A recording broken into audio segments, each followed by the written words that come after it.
Voici, donc, voici notre première activité de la journée. Ah, excusez-moi, je mets en plein écran.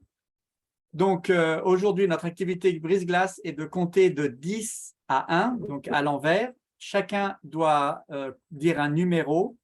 Donc, si je commence à 10, le prochain doit dire 9.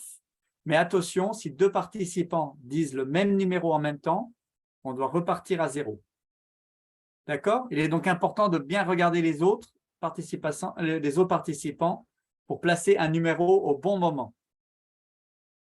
Est-ce que tout le monde est clair sur l'activité brise-glace? Oui. OK, ben, Oui. Victoire, est-ce que vous pouvez commencer par 10? 10.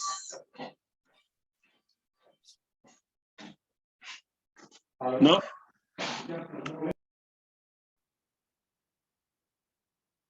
7.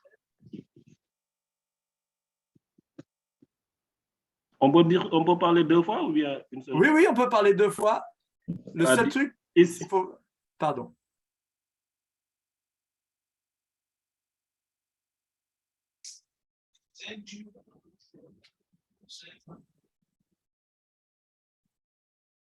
On n'entend pas bien.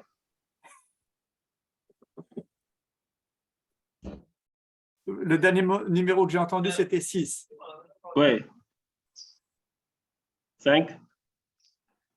4. Ah, il y en a deux qui l'ont dit en même temps. On repart à 10, désolé. Donc, on reprend à 10. On reprend à 10. 10. 9. 8. 7. 6. 5.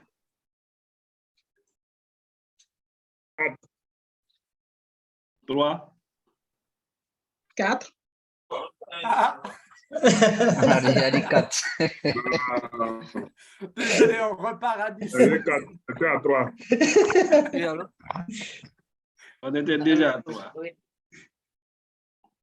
10.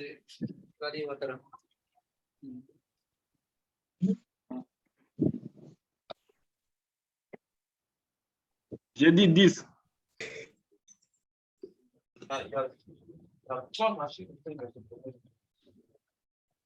Les gars ils sont dans autre chose apparemment. 9.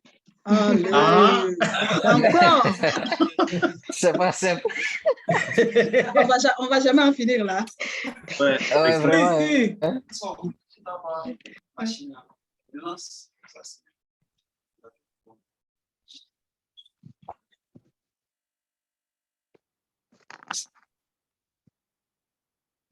Mais allez-y. On a dit 10. 9. 9. On va pas s'en sortir. Honnêtement. Non, quand même. Bonjour, Ça monsieur allait d'être Kossi. simple, mais pas. Hein? Bonjour, monsieur. Bonjour, Comment vous monsieur. allez? Bien, merci et vous. Merci, je vais bien. Nous faisons l'activité brise-glace. Donc, on part à 10. On commence à compter à partir de 10. Et on D'accord. doit arriver à 1, mais personne ne doit parler en même temps. OK. Et on doit garder la bonne séquence. D'accord. Donc, c'est reparti à 10. 10. 9. 8. 8. 7. 6. 5. 4. 2. 2.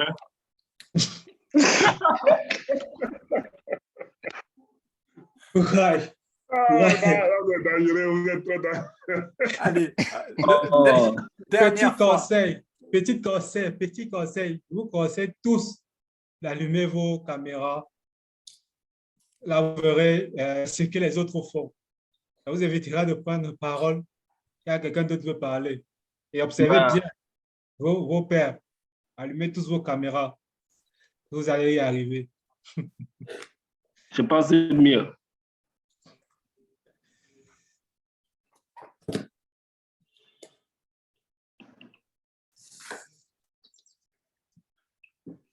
On peut repartir hein, quand vous êtes prêts.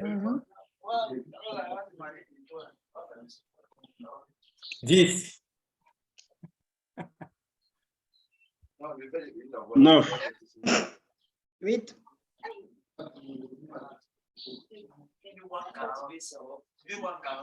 7.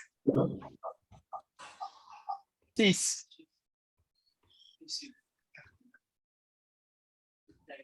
5. 4. Il n'a pas parlé. 3. Il n'y a rien dit, il n'y a rien dit. 2. 1. Ouf. Bravo. Oh! Bien joué. J'en profite pour dire Bonne bonne année, arrivée à Sophie. Yacouba. Grâce à l'exercice, on a vu Yacouba aujourd'hui. Merci. Ah Merci, ouais? Kosi. Merci beaucoup. Super. Merci à tous. Merci de vous être prêtés au jeu. Alors, je vous rappelle que la session va durer donc 1h30 au total. On va faire le maximum pour rester dans le temps. Et avant qu'on commence avec les exercices, est-ce qu'il y a des questions ou des problèmes techniques par rapport à la session précédente? Oui, Aline? Oui, moi j'ai une question d'ordre général concernant les présentations PowerPoint. Oui. Ouais. Est-il possible de les télécharger ou d'avoir une version PDF? Lesquelles présentations? Celles des La sessions présentation synchrones? des séquences, les séquences synchrones, oui. Bah oui, non, oui, il n'y a pas de problème. Ah. Je n'ai pas su comment télécharger. Attends, asynchrone ou synchrone là? Synchrone. Les C'est-à-dire, présentations PowerPoint, c'est-à-dire les présentations des formateurs. en principe, on peut le partager. Ça ne dérange pas. Ah non, moi, ça ne Oui. me dérange pas non plus, il n'y a pas Sinon, d'inconvénient. pour moi-même, les cours, là, vous devez nous donner ça pour qu'on puisse garder ça dans nos archives. Moi, je les D'accord. trouve très intéressants. Ce serait bien qu'on les ait sous la main. D'accord. Eh ben, D'accord. vous les préférez sous quel format? Sous PDF C'est ou sous Comme vous PowerPoint? voulez, comme vous voulez. Peut-être que sur PDF, c'est peut-être plus petit. On peut les rendre plus petites en termes de volume. OK. Mais par contre, s'il y a des animations, il n'y aura plus d'animation. Mais si vous avez… D'accord. Non, non. Donc, faut mettre dans l'ordinaire là pour qu'on puisse voir les animations. D'accord. D'accord. On enverra. Donc, on enverra sur le groupe. Merci email. d'avance. Je vous en prie. Maintenant, en plus de ça, est-ce que les cours enregistrés, on peut avoir ça aussi? Les cours enregistrés sont sur la plateforme. Mais je ne vois pas. Hein. Ou bien c'est moi, je ne connais pas. Alors, justement, je vais… C'est sur la plateforme. Oui. Donc, attendez, je vais regarder. Excusez-moi. Si on est là, par exemple, et qu'on va sur les tuiles, vous voyez mon écran? Là, vous voyez, il y a la première session et là, la deuxième session.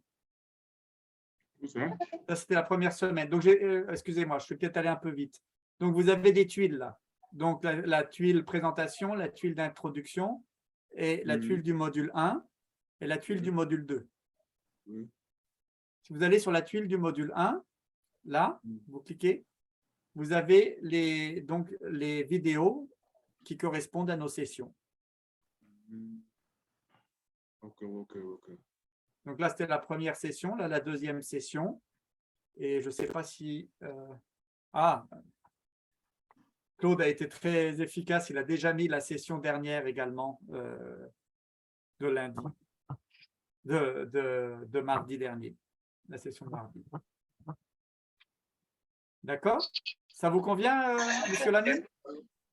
D'accord, merci. Mm. C'est bon? Aline, vous avez relevé la main? Oui, c'était pour une question. Est-ce que dans le module 2, il y avait un exercice à la séquence 1? Je ne l'ai pas vu. Non. OK. Il n'y en avait pas. OK, merci. Je vous en prie. Est-ce qu'il y a d'autres questions?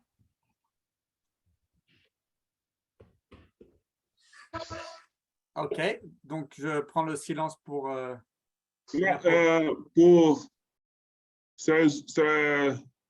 les enregistrements là qu'on a là sur la plateforme, là, on peut télécharger aussi. Normalement, oui. Alors, normalement, c'est possible. Alors, attendez, parce que si je démarre… Je vais juste demander si vous pouvez muter vos micros.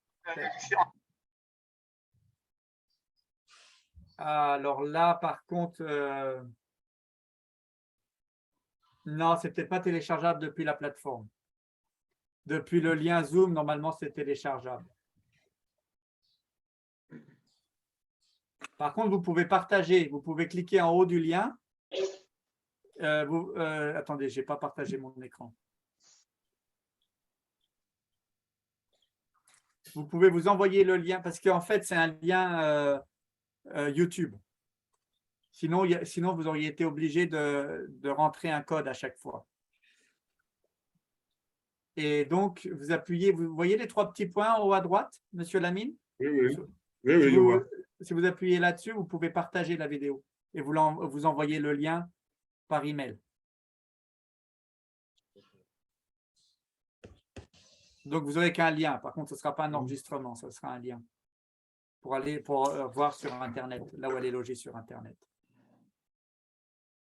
C'est bon? Ça répond à votre question? Oui, merci. Je vous en prie. D'autres questions ou… C'est bon, alors on va continuer. Alors, aujourd'hui, c'est une séance un peu inversée, puisque c'est vous qui allez surtout faire le cours. Comme on l'avait mentionné donc, la semaine dernière,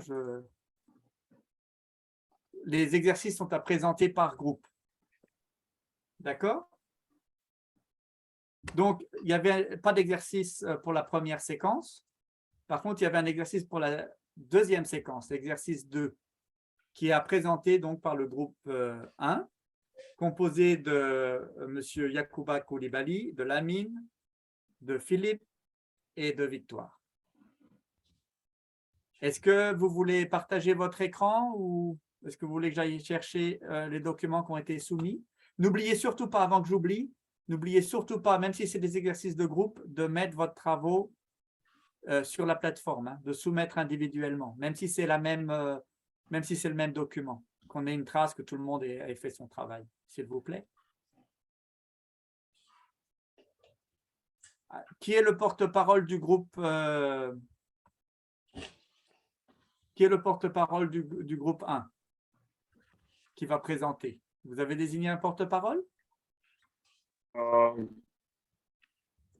n'a pas encore désigné, mais on peut présenter. Bon, je vais présenter. D'accord. Et vous voulez partager votre écran? Comment on le fait? Alors, en bas, vous avez une flèche normalement verte, à peu près au milieu de la barre d'outils. Oui. Et il y a marqué « Partage d'écran ». Oui. Et après, il faut que vous appuyez, que vous confirmiez que vous voulez partager votre écran.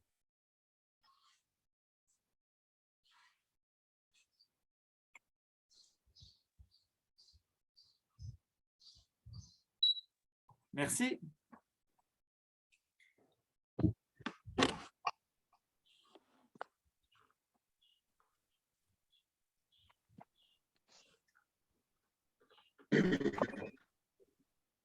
OK, bon. Je peux commencer? Oui, oui, comme vous voulez. Donc, dans le groupe 1, nous avons le module 2, la séquence 2, l'exercice qui concerne vraiment la société Boukari et Binta.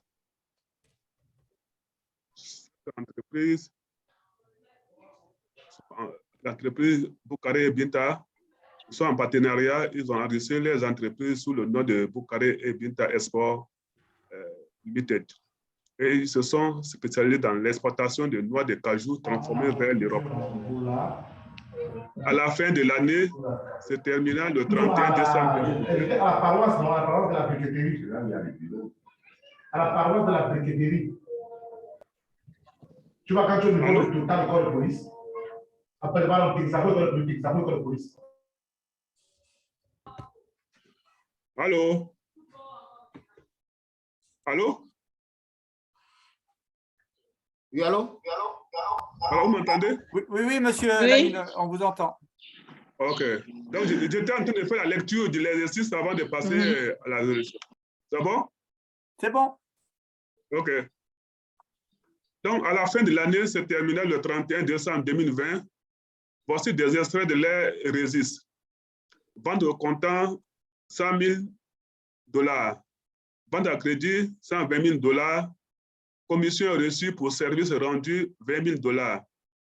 Coût de la noix de cajou brut, 150 000 $. Le coût de la main-d'œuvre directe pour traiter et emballer la noix de cajou, 70 000 $. Les frais de vente, 5% du chiffre d'affaires. Frais d'administration, 12 250 $.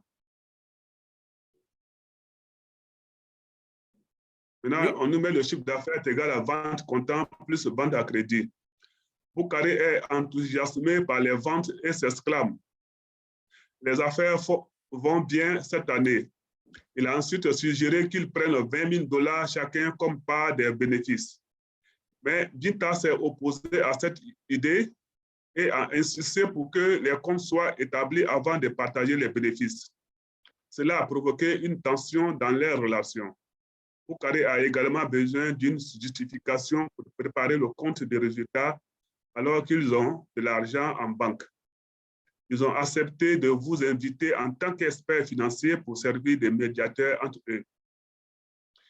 Puis, Boukhari et Binta doivent préparer leurs comptes de profit et pertes pour l'année se terminant le 31 décembre 2020. Faire le tableau de compte de résultats simplifié.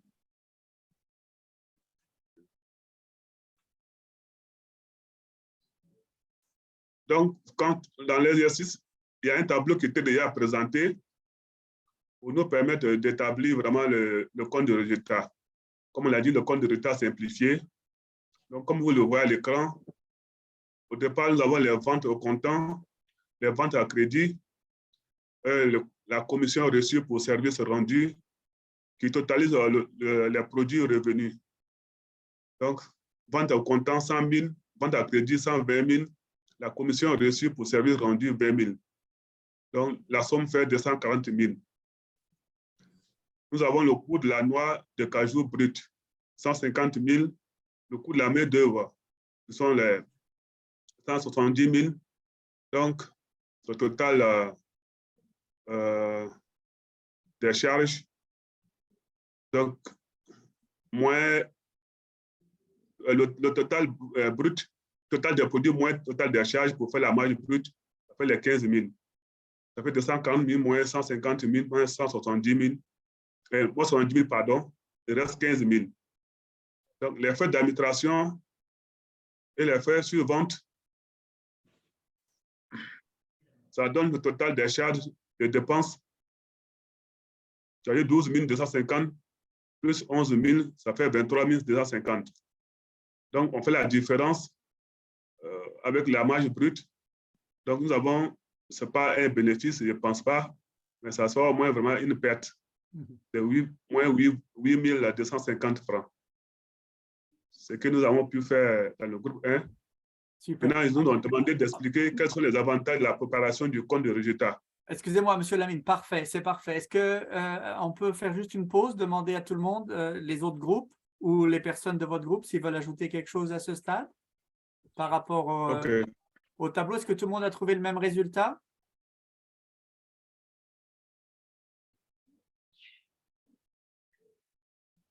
Oui, pour moi. Je ne sais pas si c'est le groupe pour tout le monde. OK, merci Aline. Bon, est-ce qu'il y a des commentaires ou on est bon? OK, alors on peut continuer. Merci. Merci, monsieur Lamine. Okay. Bon, nous a été posé la question à savoir,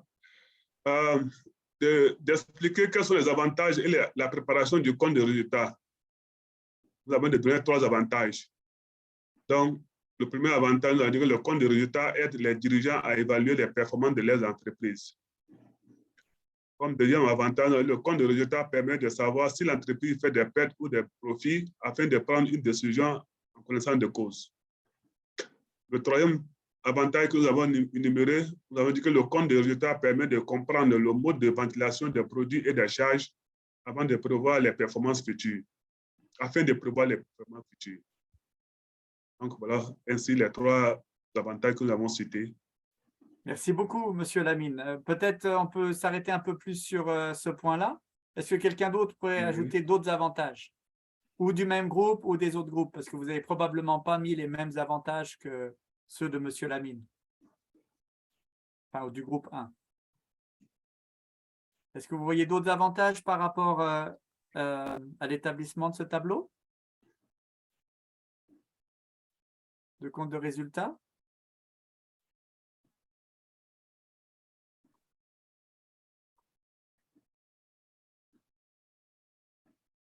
Tout le monde a mis les mêmes avantages?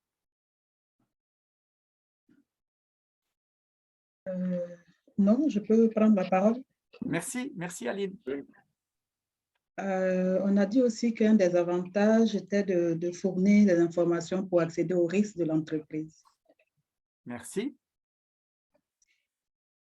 Et de fournir des informations nécessaires pour prendre des décisions en connaissance de cause. Super. Surtout Merci que beaucoup. ces personnes veulent se partager 20 000 € par personne.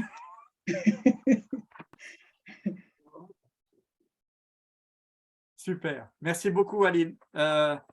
Avec Claude, on a préparé à peu près, on a donné 7 exemples. Donc, il y avait ceux que vous aviez mentionnés. Ce tableau vous aide à évaluer les performances de votre entreprise, qui est votre premier point. C'est quand même la fonction principale. Il fournit une base de prévision des performances futures. Ça a été mentionné également. Il vous fournit des informations pour accéder aux risques de l'entreprise. Ça a été également mentionné. Et vous aidera à connaître la gamme de produits dans laquelle il vaut la peine d'investir. Ça, c'est peut-être également un point important de ce tableau. Il vous fournira les informations nécessaires pour prendre une décision en connaissance de cause. Ça a été également mentionné. Il vous aidera à déterminer vos obligations fiscales. Ça je pense, c'est un point qui n'a pas été mentionné. Et il vous donnera des informations pour développer votre entreprise. Bon, ça va un peu avec les prévisions. Si c'est bon avec tout le monde, merci beaucoup, Monsieur Lamine. Merci beaucoup à tous pour participer. Et on va passer donc au groupe, à l'exercice suivant,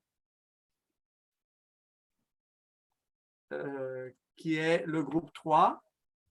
Il me semble avec Victoire, Monsieur Guy Bertrand, Willy Serge. Est-ce que vous avez un porte-parole pour le groupe 3? Oui. C'est Aline. C'est le groupe 2 ou le groupe 3 qui passe là? Ah, excusez-moi. Groupe 2. Groupe 2, exercice 3. Ouais. Ma confusion, excusez-moi. Donc, je vous montre, je partage mon écran pour qu'il n'y ait pas de confusion. Voilà. Allô? Oui? Oui, voulez le groupe partager de votre- l'exercice 3. Merci, Oui, Bertrand. Monsieur Guy Bertrand. Vous voulez partager votre écran? Oui, je suis en train de vouloir le faire. Pardon.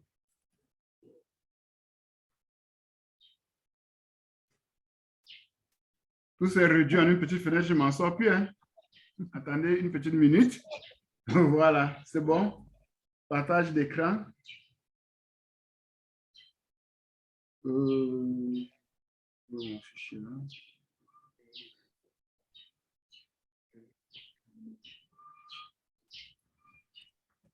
Bon, c'est partagé. Tout le monde est là? Oui. Oui, on voit votre écran. Voilà. Exercice d'application, fin de séquence, module 2. Attends, Bon. Bertrand, Oui, arrête le partage. j'arrête le partage. Oui, arrête. Tu ouvres le fichier ouvert. Oui, c'est arrêté. Ton fichier, il est ouvert sur ton bureau. Ouvre le fichier. Au niveau de mon bureau, Oui, Oui, sur mon ton fichier ordinateur, ouvert. ouvre le fichier. Maintenant, vas-y, commence le partage. Quand tu as lancé le partage, il y a eu... Ferme tous les autres fichiers. Ferme tout ce qu'il y a sur ton bureau. Tu laisses juste ce fichier-là ouvert. Juste celui-là. Tu fermes tous les autres. Bon, ne ferme pas Zoom. Hein. oui, tout est fermé. Voilà. Maintenant, tu lances le partage. Tu n'auras que cette option-là. Tu n'auras que ce fichier-là à partager. Tu as fermé tout même les dossiers, les autres dossiers en dehors de Zoom et ce fichier-là. Et puis, tu lances le partage ce fichier-là. Bon, je lance le partage maintenant. Ça va? Vas-y, vas-y, on va voir. Partager. Voilà, Super. maintenant c'est bon. OK. Bon, application, préparer un tableau de flux de trésorerie en méthode directe simple en utilisant les informations suivantes. Salaire versé au récoltant, $1000. Achat d'un nouveau camion frigorifique, $25 000, obligatoirement, c'est le dollar. Prêt de la banque, $30 000. Paiement par le client, $25 000. Paiement au fournisseur d'avocat, $15 000. Solde d'ouverture de la trésorerie et des équivalents de trésorerie, $16 000. Bon, si je pars rapidement, on revient là-dessus. Bon, nous commençons d'abord avec solde d'ouverture de la trésorerie. Nous avons fait un petit truc Excel là. Équivalent de trésorerie, $16 000. Ça, c'était le solde au départ. Paiement au fournisseur d'avocat, $15 000. Il reste 1 000 francs. Voilà le solde qui reste 1 000 là. Paiement par le client, 25 000, c'est une entrée pour nous. Ça fait 26 000. Et puis, prêt à la banque. Quand on fait un prêt à la banque, c'est augmentation de capital pour nous. Ça fait 56 000. Achat d'un nouveau camion frigorifique, 25 000, il reste 31 000. Salaire versé au récoltant, $1000, il reste 30 000. Ce qui fait que, enfin, nous avons un solde de 30 000. Si on revient donc sur le tableau qui nous a été proposé, voilà comment nous avions évolué. Salaire versé, ça fait moins 1 000. Paiement par les clients, ça fait plus 25 000. Paiement aux fournisseurs d'avocats, ça fait moins 15 000. Nous continuons là. Achat d'un nouveau camion frigorifique, ça fait moins 25 000. Prêt à la banque, ça fait plus 30 000. Ça nous donne un solde de $30 000. Voilà comment nous avons travaillé au niveau de notre groupe. D'accord, merci. Est-ce que quelqu'un voudrait commenter? Il manque les 14 000. Ah Pardon? non, vous n'avez pas. Non, c'est parfait. C'est parfait. Est-ce que quelqu'un voudrait commenter sur le tableau? Oui, Oui, Kossi? Monsieur Kossi. D'accord. D'abord, félicitations à Monsieur Bertrand pour la présentation. Moi, je trouve que l'Excel, c'est très bon, c'est bien fait. Par contre, le tableau qui nous a été proposé dans l'exercice, je pense que ça aurait pu être, ou bien ça aurait dû être rempli autrement, dans la mesure où il y avait des totaux, des sous-totaux à déterminer et tout. Et si vous permettez, je pourrais partager mon écran pour que vous voyez ma proposition pour le renseignement ou bien comment mon tableau a été complété, s'il vous plaît. D'accord, sans Vous problème. permettez, bien sûr. D'accord. Bertrand, tu as le partage à ton niveau, s'il te plaît. Oui, je l'ai.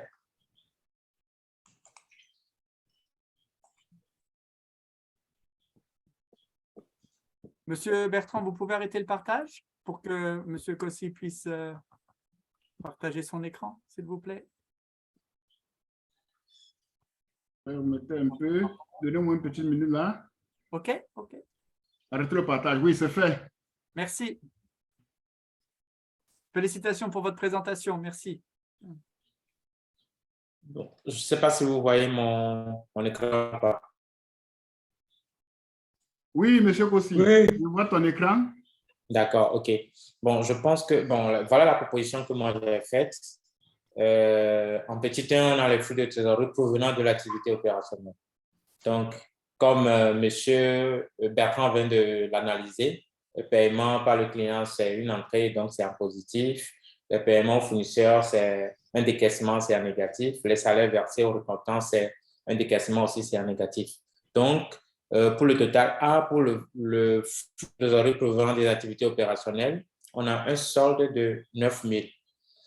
Et pour les flux de trésorerie pour l'activité d'investissement, nous avons investi 25 000 dollars dans l'achat de camions frigorifiques. Donc, ça donne un total de 25 000 pour les investissements. Et ça doit venir en moins si nous présentons directement, bon, c'est ce que je suppose, si nous présentons directement le tableau de flux de trésorerie. Donc, au troisième niveau, on a le flux de trésorerie provenant des activités de financement. Donc, on a reçu un financement de notre banque. Positif, ça doit venir en plus dans le tableau de flux de trésorerie si nous sommes en mode direct. Donc, je pense qu'en 4 ans, on a le flux de trésorerie provenant de l'exploitation, bien de l'opération de l'année. Donc, la somme des A, B, C. Donc, ça nous donne 14 000. Donc, pour l'exploitation au cours de l'exercice de l'année, nous avons, comment l'appelle-t-on, un solde positif de 14 000. Maintenant, le solde de clôture serait la somme de solde N-1 plus le solde de N. C'est ça qui nous donne les 30 000 que nous voyons en jaune ici dans le tableau. Merci, c'est ma proposition. C'est bon. Merci, M. Cossy. Félicitations. Quand vous dites N-1, le solde de N-1 plus ce solde, est-ce que vous pouvez définir N-1, s'il vous plaît? D'accord. Bon, je parlais du solde à l'ouverture, en fait. Le solde à l'ouverture plus le solde de l'activité ou bien de la période, c'est ça qui nous donne le solde de clôture. Merci. Merci. Est-ce qu'il y a des commentaires? Est-ce que quelqu'un veut ajouter quelque chose par rapport au tableau de M. Cossy? Oui, si vous faites un petit commentaire par rapport à ce que Cossy va nous proposer, Oui. on a atterri au même résultat, ça c'est vrai. Oui. Mais quand il dit investissement moins 25 000, est-ce que la trésorerie doit être négative à un moment donné? Si on fait un prêt pour acheter le camion, il faut d'abord qu'on ait le financement de la banque avant d'aller acheter. Sinon, on ne peut pas acheter à crédit le camion. Et puis, ce que tu appelais N-1 devait être en début d'exercice. Le solde de l'année dernière doit commencer en début d'exercice. Et la trésorerie doit aller au fur et à mesure. Ça doit pas être négatif. À un moment donné, c'est négatif. C'est qu'il y a une situation très compliquée pour l'entreprise. Ce que je pense. Hein. D'accord. Merci, M. Bertrand. Je suis d'accord avec vous, M. Bertrand, sauf que la question qui m'a amené à le faire présenter comme ça, c'est la question 4. Flux de trésorerie provenant de l'exploitation durant l'année, au fait. Donc, c'est cette question-là qui m'a amené à présenter les flux entrants et les flux sortants de l'année avant de faire intervenir le solde initial ou bien le solde d'ouverture. C'est comme ça que moi je le... Mais les experts sont là pour nous amener à trouver la plus réponse. Monsieur Cossy, vous êtes un expert aussi. Comme non, je suis un appel. Allez, Koulibaly, allez-y. Vous avez levé la main. Allô? Ok, merci. J'apprécie bien écouter les discussions entre les experts. C'est très intéressant. Moi, j'ai fait pareil que Cossy, parce que pour moi, en tant qu'apprenant et débutant, c'était bon de suivre pas à pas les différents éléments constitutifs du tableau pour bien comprendre la sortie, qu'est-ce qu'on obtient. Et je pense que c'est à dessein que l'exercice a été formulé de cette façon-là, pour qu'on comprenne pas à pas les différents acquis et les nouvelles compétences voilà, qui rentrent dans la composition de ce thème-là. C'est vrai qu'au finish, on a les mêmes résultats, mais j'aurais apprécié que ce soit présenté comme ça pour les débutants. Merci. D'accord. Vous voulez dire dans l'exercice ou comme résultat? C'est-à-dire la présentation de l'exercice. C'est vrai que le groupe doit présenter, on a vu le résultat, mais on n'a pas vu le pas à pas avec les sommes intermédiaires. Alors qu'il me semble que l'exercice a été conçu par les formateurs pour qu'on ressorte les sommes intermédiaires. Oui, OK. Voilà. Merci, c'est le cas. Merci. Oui, Monsieur Lamine. Monsieur Lamine, Oui, vous avez la main? je remercie M. Kossi. Je remercie M. Kossi la présentation, mais j'aimerais poser la question, comment il a fait pour avoir le solde de clôture, des soldes de la trésorerie et des équivalents de trésorerie, la 30 000, là, comment il a fait pour avoir ça? Ah, d'accord. C'est la somme entre le point 4, flux de trésorerie provenant durant l'année, et le solde à l'ouverture de l'année. Donc, on avait 16 000 à l'ouverture. Au cours de l'exercice, on a dégagé un solde positif de 14 000. Donc, c'est la somme des deux qui nous donne les 30 000, s'il vous plaît. Monsieur Kossi, est-ce que vous pouvez me laisser partager mon écran juste une seconde, s'il vous plaît? Est-ce que je peux partager mon écran aussi? Comment je le fais? Hein? Attendez, est-ce que Je peux partager mon clarifier? écran? Non, je voudrais partager le mien juste une seconde, c'est bon. juste pour clarifier le point que M. Kossi vient de faire. En fait, est-ce que vous voyez Pardon, mon sinon, écran? moi, je l'ai partagé, il a fait dans mon tableau là. Non, c'est très bon. Voilà. Je vous laisse la parole en premier, Monsieur Lamine, ou... Oui. Oui, allez-y, si vous voulez partager votre écran. Non, je voulais partager mon écran comme il est fait, mais c'est même ce que vous avez présenté là. D'accord. Alors, je voulais juste montrer en fait l'équivalent. C'est exactement. Est-ce que vous voyez mon écran? C'est bon? Oui, c'est bon. Voilà, c'est exactement ce que M. Kossi a présenté avec la ligne supplémentaire en bas qui correspondait donc au solde de l'année précédente. Et donc, les 30 000, c'est les 14 000 plus les 16 000. C'est ça. Voilà. C'était juste pour faire le point. C'est exactement ce qu'il fallait faire, ce que M. Kossi a présenté. Merci pour les bonnes présentations. Est-ce que quelqu'un veut ajouter quelque chose par rapport à cet exercice? Est-ce qu'il y a ou une question ou quelque chose? Claude, tu voulais rajouter quelque chose? D'accord. Je dirais que la présentation qu'a fait Bertrand et celle qu'a fait M. Kossi vous montre la complémentarité. Le tableau de flux de trésorerie, comme ça, c'est sur les états financiers, donc là, à la fin d'année. La démarche qui a été élaborée, c'est une démarche annuelle. Ce que M. Kossi a fait, c'est une démarche annuelle. Et vous devez remarquer que Bertrand a une démarche mensuelle, c'est-à-dire chaque mois, comment fluctue. Encore qu'il faudrait avoir les dates, mais là, il a une démarche mensuelle parce que rien ne dit que, là, on n'avait pas donné les dates, donc il n'avait pas la succession dans le temps. Mais ce que vous devez retenir, c'est qu'on voulait vous faire voir la différence entre un tableau de flux de trésorerie et un compte de résultat. Vous voyez que dans le tableau de flux de trésorerie, par exemple, tout se gère par des transactions en cash, c'est-à-dire que c'est de l'argent qui est mouvementé. Les ventes à crédit sont mises de côté complètement. C'est vraiment ce qui est mouvementé. Donc, c'est ça qu'on voulait vous faire voir, pour voir la différence entre les deux. Je ne sais pas si... mais les deux approches sont bonnes. Moi, par moi, ce serait ce que Bertrand a fait, le premier tableau que vous a montré en dessous, qui vous explique. Et puis, s'il faut faire les états financiers annuels, c'est ce que M. Kossi a fait. Et vous voyez qu'ils se rejoignent en termes de solde. Ça veut dire, si tu peux partager l'écran... Et ce que vous devez voir, c'est que le tableau de flux de trésorerie a vocation à vous dire comment est-ce qu'on est arrivé au solde qu'on a en fin d'année. D'accord? On a de l'argent qui provient de l'activité d'exploitation, c'est-à-dire achat-vente. Voilà, c'est ça qu'on a dans la partie exploitation, les activités d'opération, les activités d'achat-vente. Il y a les activités d'investissement, c'est-à-dire soit vous avez acheté un actif immobilisé, soit vous avez cédé un actif immobilisé. Ça peut arriver que vous cédiez un bien, vous avez un tracteur qui est totalement amorti et puis vous le revendez. Ça va vous rapporter de la trésorerie.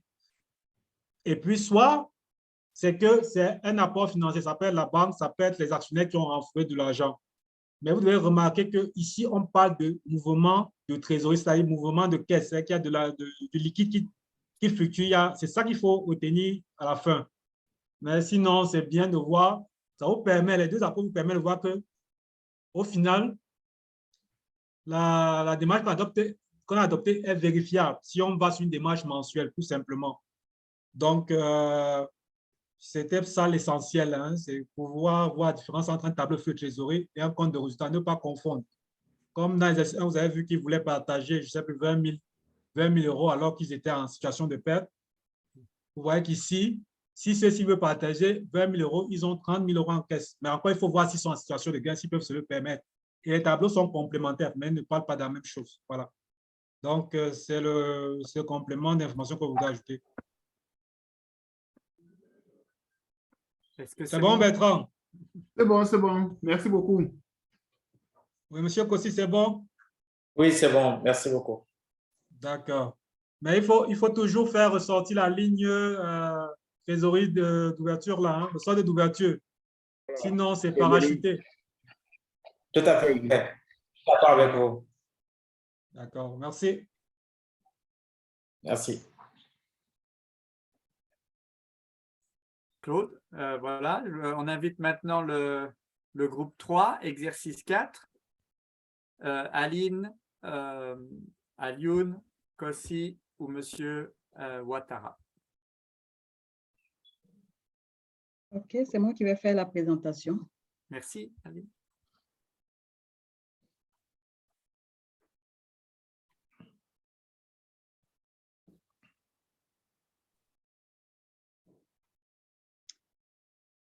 Alors, j'y vais. Donc, le groupe 3 avait à la charge de faire l'exercice concernant la séquence 4.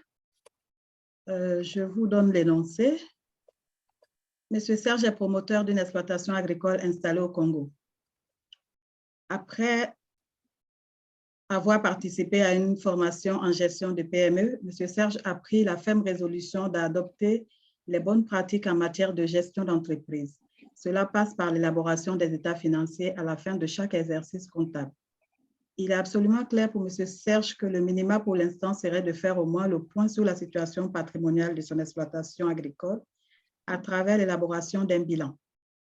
Malgré toute sa motivation et sa détermination, la tâche s'annonce un peu ardue car il n'a aucune connaissance en gestion comptable et financière. C'est la raison pour laquelle M. Serge sollicite votre appui technique pour l'aider à élaborer le bilan comptable de son exploitation agricole. Donc, il y a des données qui nous ont été fournies. L'exploitation agricole de M. Serge présente sa situation au 31 décembre 2020. Bon, je vais vous épargner de lire tous ces éléments, si vous permettez. Tout à fait. OK, donc j'en arrive au travail à faire. Premièrement, il nous a demandé de calculer à partir des éléments qui sont présentés plus haut, le total des immobilisations. Nous avons commencé par recenser tous les éléments qu'on a considérés comme des immobilisations. Premièrement, oui, les actifs immobilisés, donc les mêmes immobilisations. Nous avons le fonds commercial, les terrains, les constructions, le matériel de culture, la camionnette qui a été acquise, l'ordinateur, les animaux de service, les vergers, la participation à la coopérative, le loyer d'avance au crédit bail de matériel de culture. Alors, pour un montant total de 28 425 000. Ensuite, il nous était demandé au tableau 2. Madame Aline? Oui. Juste une question. Pourquoi avoir mis le loyer? C'est juste pour savoir. Pourquoi mettez-vous le loyer? Ils ont dit que c'était un crédit bail. D'accord. Oui. Crédit bail, c'est pour acheter un matériel. Et le matériel, il est immobilisé. C'est pour ça qu'on l'a mis dans les immobilisations. D'accord. OK. Et deuxièmement, il a été demandé de calculer le total de l'actif circulant. Les éléments que nous avons identifiés comme actifs circulants, c'est l'encours de production, tous les stocks. Stocks d'engrais, de produits phytosanitaires, de fruits séchés. Ensuite, les sommes dues par les clients et l'avance aux cultures. Pour un total de 4 769 000. Troisièmement, il a été demandé de donner la trésorerie active. Cette trésorerie active était composée de deux éléments, la disponibilité en banque et l'argent en caisse. pour un total de 1 229 000. Enfin, il était demandé de calculer le total du passif circulant, qui est composé de 3 éléments ici, les sommes dues aux fournisseurs, les cotisations sociales et les impôts, pour un total de 2 088 000. En cinquième, c'était de donner le total des ressources durables, c'est-à-dire les passifs non courants, qui sont constitués de prêts à la banque, du capital social et du résultat net d'exercice, pour un montant de 32 335 000. On nous a demandé de... Pardon, Alain, une question encore. Oui. Le prêt à la banque. Pourquoi oui. Le prêt à la banque dans le prêt à la banque? Pourquoi? Parce que c'est une dette et on a dit que les dettes étaient au passif.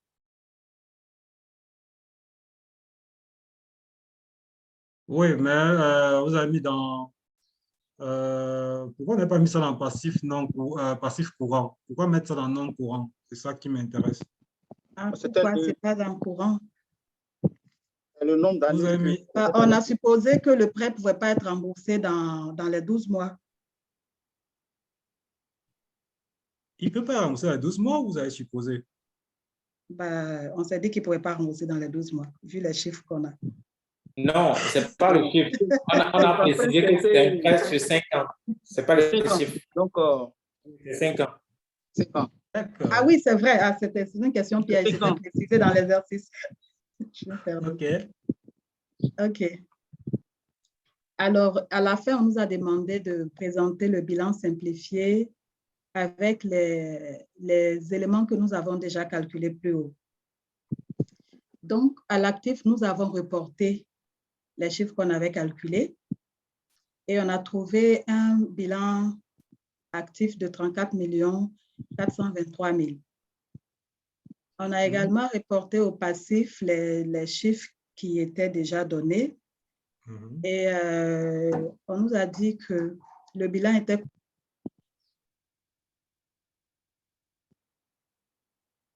trésorerie active. Trésorerie active. Allô?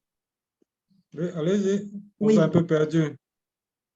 J'ai un problème de connexion. C'est bon? Oui, c'est bon, allez-y. Bon. Okay. Donc, le bilan passif était composé des ressources stables, des passifs circulants et de la trésorerie passive. Donc, on nous a déjà indiqué comment il fallait calculer les ressources stables. On a juste fait la somme des chiffres qu'on avait pour 32 335 000. Le passif circulant, on l'avait déjà calculé. Et la trésorerie passive, il n'y avait aucune indication. D'accord. On a mis 0. Donc, on trouve le bilan passif qui est égal à 34 423 000, tout comme le bilan actif, ce qui nous a fait dire que notre bilan était équilibré. D'accord. Bon, les experts du groupe, là, vous pouvez intervenir. Et voilà, je vous remercie pour votre écoute. D'accord. C'est excellent. Merci, Aline. Ah, Lamine dit c'est excellent. Ça, je considère que c'est un compliment quand les experts me disent ça. Voilà. Oui, monsieur Kossi. Ça veut dire que vous pouvez y aller remplacer. Hein, dans une certaine mesure. Merci. Oui, monsieur Kossi. Le micro, monsieur Kossi. Le micro. Tu as fermé ton micro. On ne t'entend pas. Tu as fermé ton micro. On ne t'entend pas. Oui, c'est bon maintenant. Voilà, OK. OK, je disais que félicitations à Mme Aline. Elle a su répondre aux questions qui lui ont été posées. C'est très bien. Ce que je voudrais ajouter, c'est que par rapport à la présentation des montants, les montants ne sont pas très bien alignés. En comptabilité, la présentation des montants est très, très importante. Je lui avais envoyé une deuxième version, mais je pense qu'elle n'a pas eu le temps de le voir. Madame Aline. Mais c'est bien aussi que je présente ce qui n'est pas bon pour qu'on me corrige aussi. Hein? D'accord. Vous avez gagné. Donc, c'est juste la remarque que j'aurais faite. Merci. Pour l'alignement des montants. Merci beaucoup. D'accord, mais je n'avais pas regardé ton fichier. Je vais regarder. D'accord. Merci. D'accord. Félicitations. Je pense que avoir ce qui a été fait, je pense qu'il y a des acquis. Je suis très content. C'est vrai qu'on est allé sur des exercices assez simplifiés. On n'a pas voulu complexifier plus que ça. Mais comme on a dit, c'est les grands principes qu'il faut retenir. Déjà, l'équilibre du bilan. C'est vrai qu'il y a des notions d'amortissement qu'on a et de provisions qu'on n'a pas pris en compte parce que là, c'est plus pour un certain autre niveau, on va dire ça. Mais au moins, l'équilibre du bilan aujourd'hui, je crois que Mme Alicia vous présente un bilan et que vous ne voyez pas l'équilibre à la fin, là, vous demandez de refaire. Ça, peu importe ce qui se passe. Nous sommes d'accord. Donc, si vous pouvez arrêter votre partage, je vais juste revenir globalement sur les exercices. Présenter quelques trucs.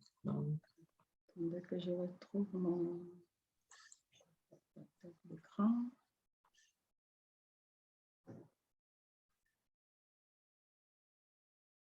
Je cherche le plein écran. Attendez, je vais vous aider. Oui, s'il vous plaît. OK, ça marche. Merci.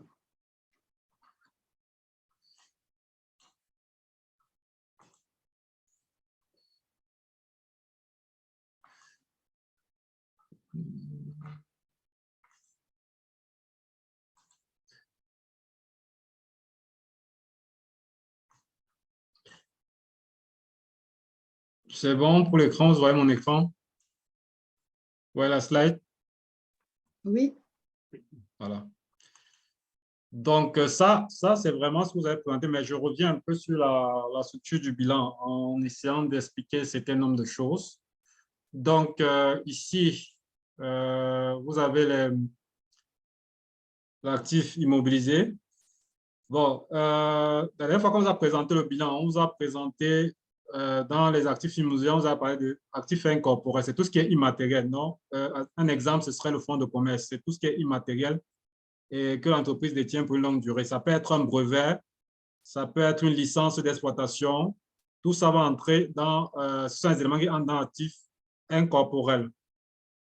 D'accord? Et puis, vous avez ce qu'on appelle actif immobilisation corporelle, donc tout ce qui est terrain, équipement, tout ce qui est matériel. On a terrain, équipement, camionnette, tout ce que vous voulez qui soit matériel, que vous pouvez palper. C'est ça qui constitue immobilisation corporelle. Et puis, nous avons ce qu'on appelle immobilisation financière. Ça veut dire que c'est des fonds dont on ce sont des investissements financiers, on va dire ça globalement. Donc, quand vous faites, par exemple, une avance sur crédit bail, vous avez comme une caution. Si vous déposez une caution de garantie, peut-être sur 5 ans, ça va aller rester dans les immobilisations financières. Ça veut dire que vous avez mis de l'argent, vous avez placé de l'argent pour quelque chose à un certain moment. Si vous achetez des titres d'une autre société, par exemple, vous avez placé de l'argent dans cette société en attendant une rémunération soit des dividendes. Donc, ça va entrer dans ce qu'on appelle les immobilisations financières. C'est exactement ça qu'on appelle les immobilisations financières. Donc, c'est pour ça qu'on a mis participation à la coopérative. C'est-à-dire qu'on a mis de l'argent dans la coopérative pour être membre, par exemple. Et là, c'est un argent qui sera là. Tant que la coopérative ne sera pas dissoute, l'argent restera là-bas. Donc, pour nous, c'est un placement. Normalement, quand vous êtes dans une coopérative, c'est ce qu'on appelle, je crois, c'est les ristournes, si je ne me trompe pas, qui reviennent rémunérer votre adhésion à la coopérative. Pour une société commerciale, on parlera des dividendes qui reviennent rémunérer votre participation au capital d'une société commerciale. Et cet argent que vous placez dans cette société-là est appelé immobilisation financière. Tous ces éléments constituent les postes de compte. Quand vous voyez le plan de compte, c'est les comptes de la classe 2. Est-ce qu'on est bon? C'est clair pour tout le monde là? Alioune avait levé la main. Oui. Tout à l'heure, quand vous expliquez les immobilisations incorporelles, J'ai l'impression Oui. que vous avez fait vous avez dit le contraire de ce qui est écrit ici. Vous avez fait l'inverse, c'est-à-dire, vous avez dit que c'est les immobilisations incorporelles. Pour les Ne immobilisations sont pas incorporelles. palpables. Ne sont pas palpables. Ça peut être un fonds de commerce. Un fonds de commerce, c'est immatériel. Ça peut être une licence d'exploitation. Ça peut être un brevet d'invention. C'est un papier, un brevet, mais ça a une valeur. Tu vois, tout ce qui est, ça peut être juste un papier, mais qui a une valeur commerciale. Quand il y a un fonds de commerce, on va dire c'est la clientèle, c'est l'achat. Mais en fait, il n'y a rien, tu peux pas toucher un fonds de commerce en fait. Mais tu vois, l'enseigne entre dedans, il y a tellement d'éléments qui ont une valeur commerciale qui ne sont pas palpables. Ça, c'est ce qu'on appelle immobilisation incorporelle. Tu vois un peu? Voilà, c'est ça. Là, on va placer ce type d'éléments dessus, dedans. C'était vraiment pour que vous fassiez la connexion avec les postes qu'on vous a présentés la dernière fois en présentant le bilan en grande masse. On avait juste mis immobilisation incorporelle. Ça, c'était pour vous montrer un peu à quoi des illustrations. Vous voyez un peu? OK. D'accord.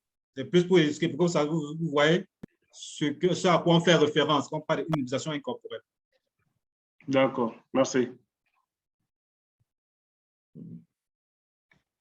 Donc, après, pour ce qui est de l'actif courant, c'est comme la distinction des stocks, c'est regroupé à deux catégories, il y a les stocks et puis à la place des tiers, c'est-à-dire les fournisseurs, les avances qu'on fait aux fournisseurs. Si vous faites une avance aux fournisseurs, ça va entrer dans les dettes clients.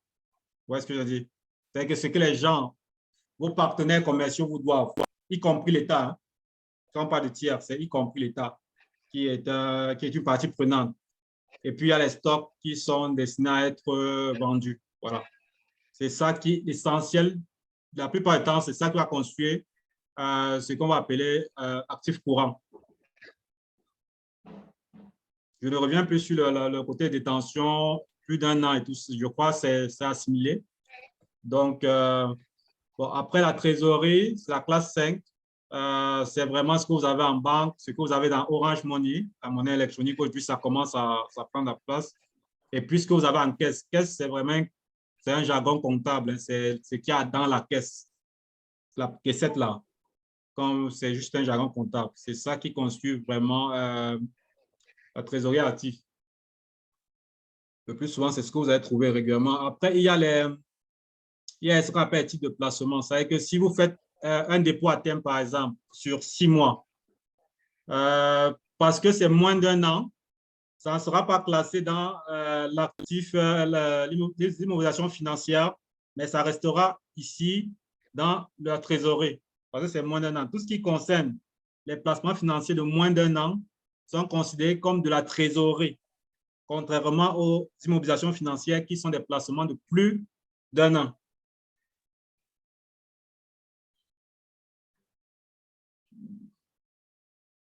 Bon, par ricochet, le passif courant, c'est un peu l'opposé de l'actif courant. En termes, ça concerne les tiers, il y a plus de stock ici. Mais là, on parle des dettes qu'on a vis-à-vis des fournisseurs, des avances que le client nous aurait fait entrer ici. Parce que si le client nous fait une avance, c'est en attente de la prestation. Donc, en réalité, on a une dette vis-à-vis du client. Voilà, donc ça entrait là, les cotisations sociales, les impôts dus. On trouvera ça toujours dans le passif courant. Bon, les ressources stables. Hein. Les ressources stables, c'est exactement ce que Mme Aline a dit. Il y a le capital social, il y a les bénéfices qu'on a réalisés, il y a les reports en nouveau, il y a les emprunts. J'ai naturellement posé la question sur l'emprunt. Tout s'en allait sur la durée. Parce que si vous vous plantez et vous faites figurer cet emprunt en trésorerie passive, par exemple, et que vous voyez, la semaine dernière, on a vu tous les destinataires de l'information comptable. Vous voyez un investisseur qui vient et qui voit 13 millions parce que vous avez mal classé. Vous lui envoyez un signal que dans les jours qui viennent, on doit vous réclamer 13 millions. Juste parce que vous avez mal classé. Vous voyez que l'information qu'on vous envoie est biaisée. Donc, chaque fois que vous aurez affaire à un emprunt, si c'est plus d'un an, vous le classez en haut, en ressources, en dette financière, c'est ce qu'on utilise souvent, dans les ressources stables. Si c'est moins d'un an, vous le placez en bas, c'est-à-dire si c'est un crédit de campagne de 6 mois, n'importe quoi, n'importe quoi, 3 mois, ça va descendre en bas dans la trésorerie passive. Mais dès que c'est des prêts que vous faites sur plus d'un an, c'est plus de 12 mois, vous le classez comme une dette financière, comme une ressource stable. Ça a tout son sens dans l'interprétation que peut faire celui qui lit vos états financiers. Donc, voilà, c'était le surplus ou le petit bonus que j'aurais souhaité ajouter sur la présentation du groupe 3 qui est très bien fait. Et encore bravo à tous les groupes. Je crois que on a un 20 sur 20 quasiment.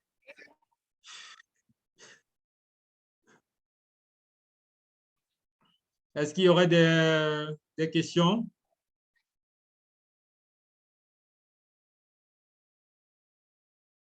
Monsieur Alioune, est-ce que je me fais le plaisir de vous taquiner? Est-ce que vous pouvez me commenter, vous pouvez donner une légende à ça, commenter cette image? Est-ce que vous pouvez faire synthèse du module de la séquence 1 avec cette image? Essayez voir.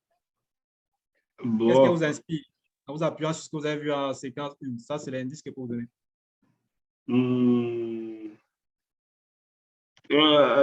Vous voulez qu'on fasse quoi exactement? Commentez l'image. Commentez l'image. Ah, d'accord, d'accord.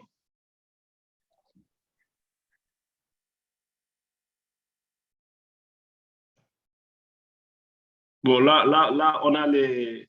C'est tout ce qui est en rapport avec la comptabilité et la gestion d'une entreprise. Donc, là, on trouve les pièces justificatives avec le livre de journal. Maintenant, ce qui veut dire que, par exemple, s'il y avait un audit, moi, je trouve qu'il y a assez d'éléments justificatifs pour faire l'audit correctement. L'audit financier, bien sûr. Donc, parce qu'on a les pièces justificatives, il y a le livre journal, le grand livre, et la balance avant les inventaires. Donc, ce qui veut dire que, voilà, on a tous les éléments pour faire un bon audit financier. C'est ce que je peux dire. D'accord. Oui, Willy Serge, avec beaucoup d'énergie. Qui a en plein dedans, ce qui paraît. Voilà, que nous voyons cet élément, je pense que c'est tout ce qui compose l'état financier. On voit déjà, je prends le cas de Julien. On n'entend pas bien. L'exercice comptable part du 1er janvier au 31 décembre de l'année en cours. Et on a dit, le gouvernement, les éléments sur lesquels on s'appuie pour passer une écriture comptable, c'est les pièces justificatives. Et à cette pièce justificative, en passant les écritures, on se retrouve dans le livre, le journal, qui est l'enregistrement chronologique de toutes les opérations. Et l'ensemble de tous ces éléments vont constituer un grand livre. Et de ce grand livre, on dira une balance. Et c'est l'état actuatif de la balance qui nous permettra de faire la finance. Donc, voilà un peu par petite explication que je voulais donner à ces images-là. D'accord. Monsieur Kossi, vous avez levé la main. Le micro, Monsieur Kossi.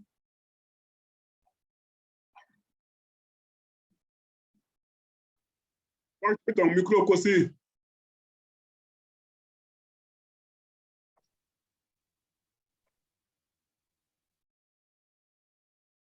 OK, c'est bon, merci. Vous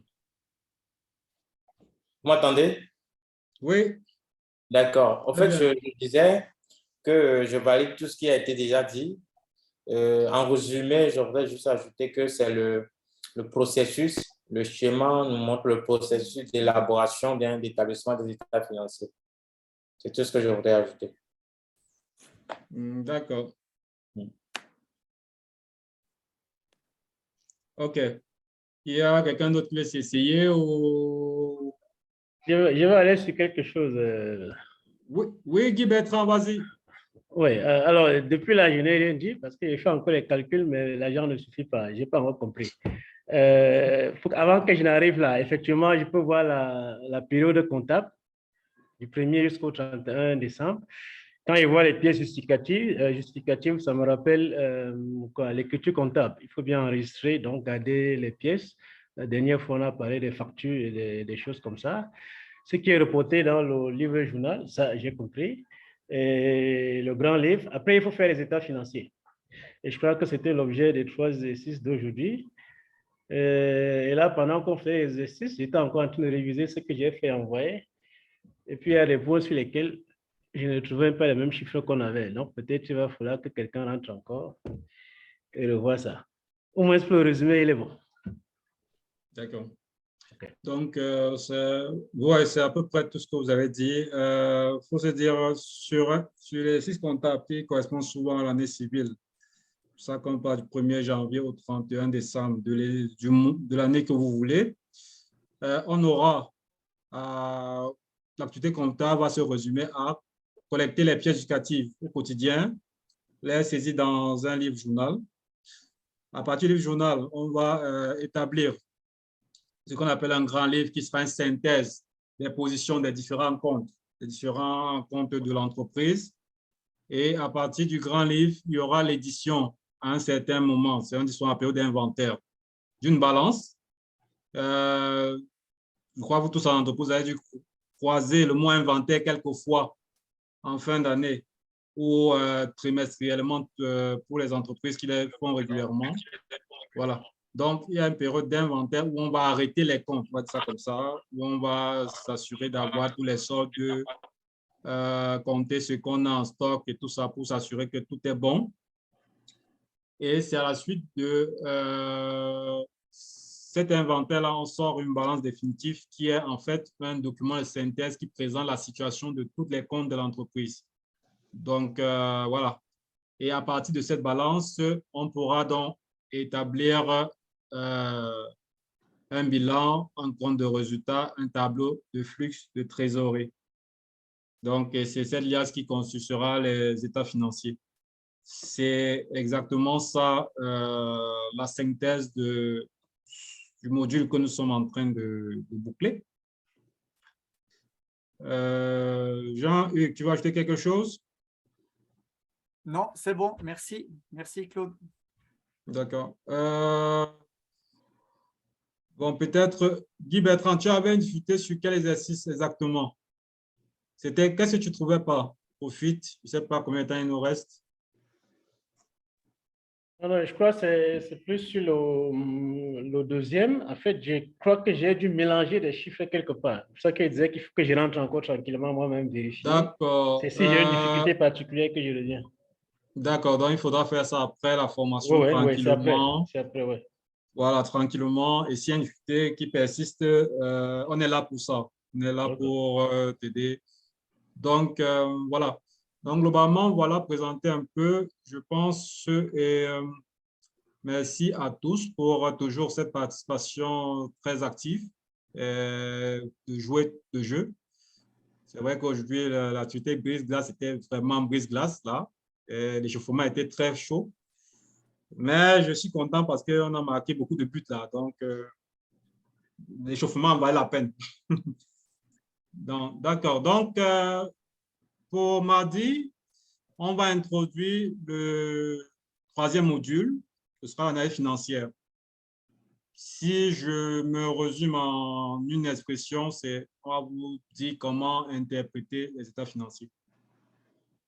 Quels sont les calculs qu'il faut faire, comment lire les états financiers, comment avoir des ordres de grandeur qui vous permettent de formuler un avis juste à la lecture des états financiers. Ce sera, s'il faut résumer cet exercice, ce sera ça. Donc, ça sera assez passionnant et vous allez découvrir que les chiffres en disent souvent beaucoup. Voilà. Merci encore à tous. S'il n'y a pas de questions, y a-t-il encore des questions? Ben, sinon, merci beaucoup. Alors, bon week-end à tous. Et puis, donc, à mardi 1er novembre, même heure, même adresse. Oui, monsieur Willy Serge. Merci. Excusez-moi, le mardi, chez nous, c'est férié. J'ai oublié de vous le dire. Mardi, c'est le 1er novembre, jour férié au Sénégal.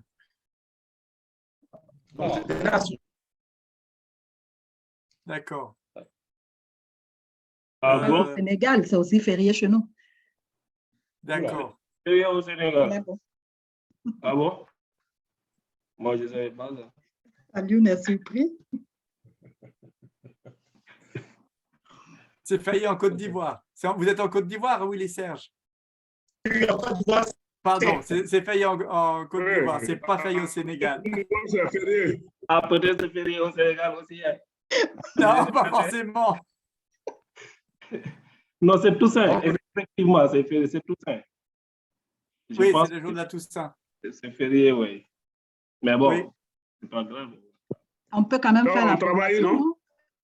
Oh, bon, nous, on est tenus d'être là. Oui, on peut faire la formation. Oui, on peut faire, c'est à distance. Willy Serge, tu as des contraintes? Mais non, moi, j'ai des contraintes. Je pense que ça pose pas de problème pour faire la formation.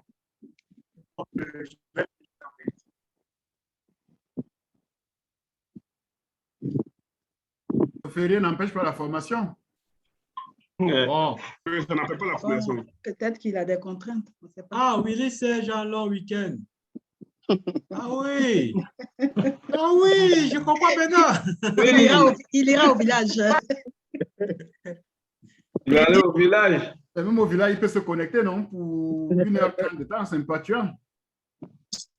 Le mardi, donc le mardi à la première heure, je dois aller à 200 km de la capitale pour que je ne pourrais pas suivre. Non, c'est pas grave, il y a l'enregistrement, oui. Il y a l'enregistrement. Ta bonne humeur va nous manquer, mais bon, tu seras avec nous, je suis certain. Voilà.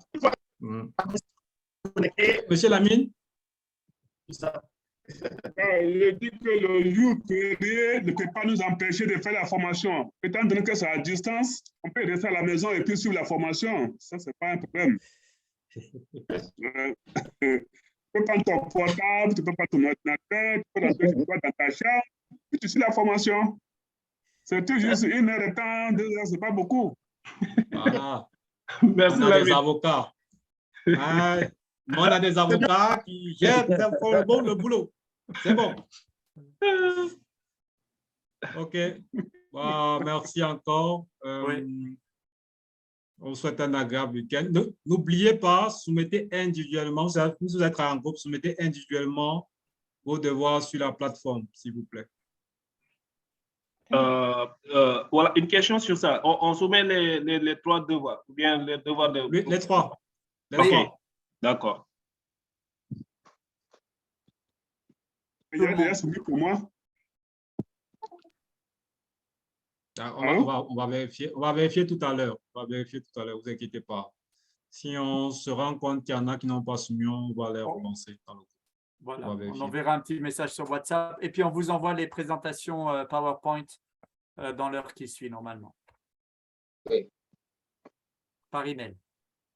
Allô, la présentation des cours là, sur PowerPoint là, est-ce qu'il y aura des animations? Vous avez dit non, donc je préfère que vous envoyez de façon PDF à l'État pour qu'on puisse voir les mouvements. D'accord, oui, d'accord, en PowerPoint, d'accord. Comment? Oui, oui, ce sera fait. On envoie les versions originales. Voilà, OK. Bye bye. Bon week-end. Bon week-end à tous. Au revoir. Et au revoir. Au revoir. Au revoir. Au revoir. Au revoir. Bienvenue, bienvenue. À tout le monde. Bienvenue. Ne partez pas, bienvenue.